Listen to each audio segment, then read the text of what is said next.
मुंबईकरांच्या जिव्हाळ्याचा विषय असलेल्या म्हाडाच्या जुन्या आणि मोडकळीस आलेल्या इमारतींच्या पुनर्विकासाबाबत राज्य सरकारने एक अत्यंत महत्त्वपूर्ण आणि ऐतिहासिक निर्णय घेतला आहे.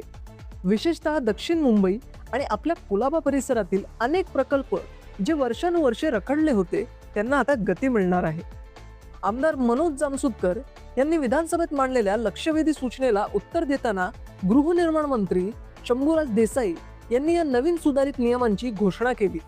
त्यांनी स्पष्ट केलंय की जुन्या नियमांमुळे रखडलेल्या सुमारे 388 पुनर्रचित इमारतींच्या पुनर्विकासातील सर्व तांत्रिक अडचणी आता दूर झाल्या आहेत.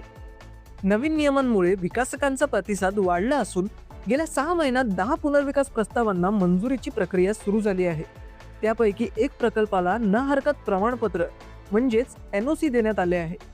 जे भाडेकरू 30 वर्षांहून अधिक काळ जुन्या घरात राहत आहेत त्यांना तातडीने सुरक्षित आणि आधुनिक घर उपलब्ध करून दिले जाणार आहे.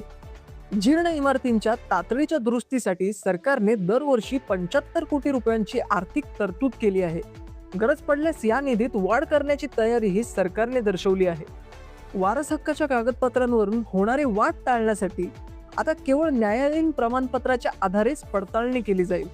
या चर्चेत आमदार राईस खान आणि मनीषा चौधरी यांनीही सहभाग घेऊन रहिवाशांच्या प्रश्नांना वाचा फोडली. आपल्या कुलाबा विभागातील जुन्या इमारतींमधील नागरिकांसाठी ही बातमी अत्यंत दिलासादायक आहे. मी दीपेश पवार, कुलाबा न्यूज 24.